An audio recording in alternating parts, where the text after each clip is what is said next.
Hey, this is expat Dad coming to you from Seoul, South Korea. Currently in Namsan Park, I wanted to share the beauty of the Seoul Fall in Namsan Park, which is one of the most enjoyable walks if ever you have the chance to go to Seoul this time of year. So we're going to talk about Korea, what just happened with the United States and South Korea, a little bit of the history of South Korea to help you understand what's going on, and a little glimpse into the future, although that's going to be more on speculation. So let's get started. So let me see which way to go. I'll go this way. So South Korea used to be, so let's get started. So Korea and the United States, or South Korea and the United States, have come to an agreement, a financial agreement, where South Koreans will be paying less in tariffs, I think from 25 to 50% on goods exported to the United States. And in exchange, the South Koreans are going to pay for American gas, which is a win-win for South Korea because, one, it allows South Korea to still compete for access to the biggest market in the world. And it also guarantees American supply chains to South Korea, which is very important because it guarantees that the United States will continue protecting those supply chains for resources going into South Korea, which South Korea very much needs to remain an industrial country.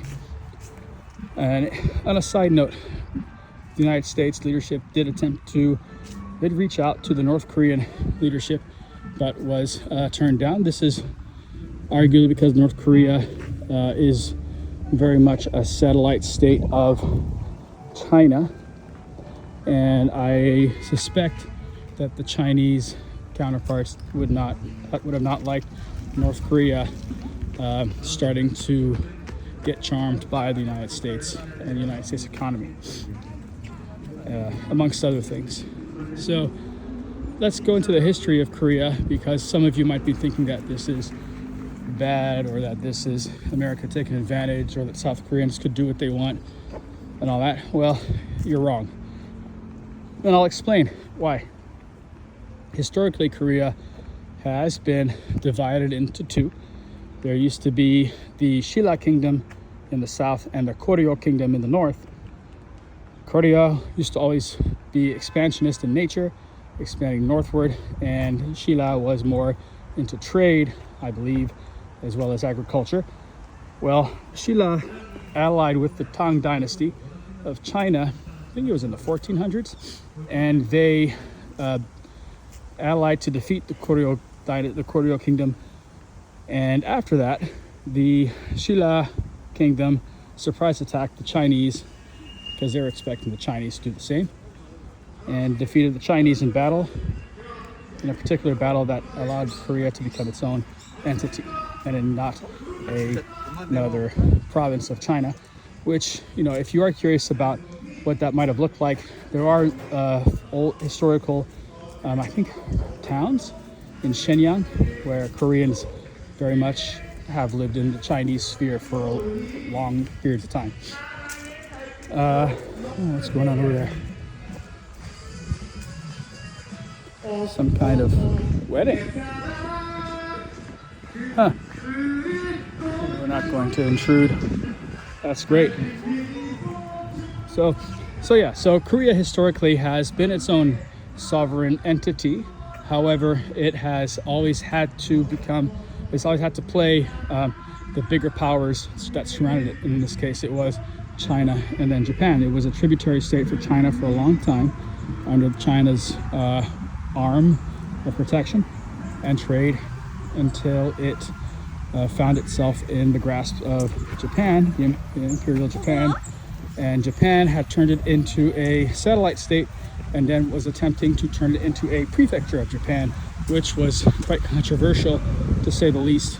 And in fact, I believe, for those of you who are into plants and such, I believe that some of the trees here, some of the plants here, are in fact of Japanese origin, because when the Japanese came to Korea, they had wanted to terraform Korea So we weren't just talking about removing the culture, but also changing the plant life that lived in Korea.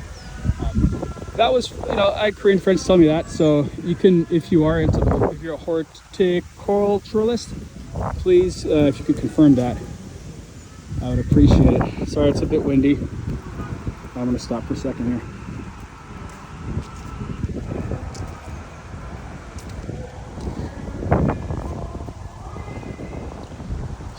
Okay, so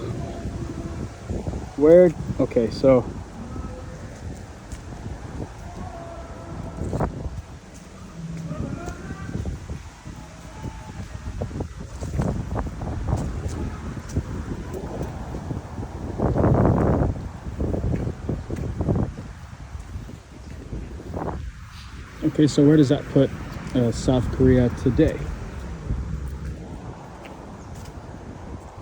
So South Korea today, dang it, this wind is really annoying. I'll just talk and then I'll fix it later. So where does that put South Korea today?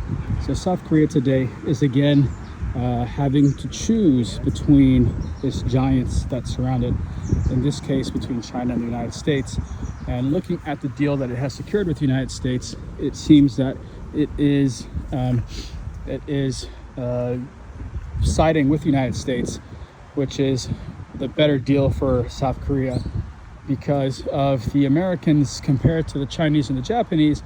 The Americans historically haven't really attempted to, I'm not going to say terraform, that's not the right word, but they haven't really attempted to impose themselves on South Korea. It was very much South Korea does its own thing, and kind of like what, with Europe and all that, just do your own thing.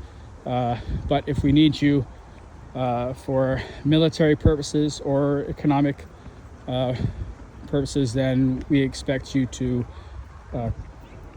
come, answer the call, basically.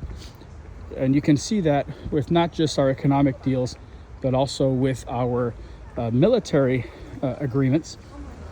A year ago, there was proposed an increase in spending by the South Koreans for American military presence in South Korea.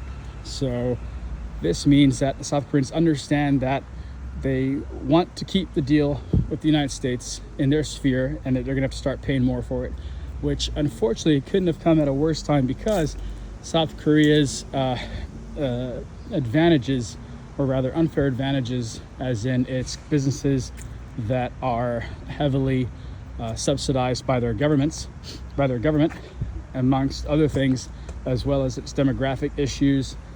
We're going to talk a little about the future of South Korea and where it's going. So South Korea is going to be in the same trajectory as Japan. Its population is going to shrink. So we're going to see if they will rely on immigration, or if they're going to rely on technology as the Japanese did. I'm not quite sure how they are going to solve this. Right now they're attempting to stimulate young people, not that's the right word, incentivize young people to start families. They've built a city to the southwest of Seoul for the sake of having families being able to go there and get a place and start a family. So far the results have been lukewarm. Many people argue it's the culture, to which I have to agree to an extent, because the culture here is very hyper competitive. I mean, arguably South Korea is an extreme version of capitalism, and as you can see, it has its strengths, as in turning this country into like the 15th biggest economy, but it has, and bringing everybody out of poverty, or most people out of poverty, but it also has its weaknesses. Anyway, that's all I have for today. Please like and subscribe. If you have questions, comments, post them below. I look forward to hearing from you.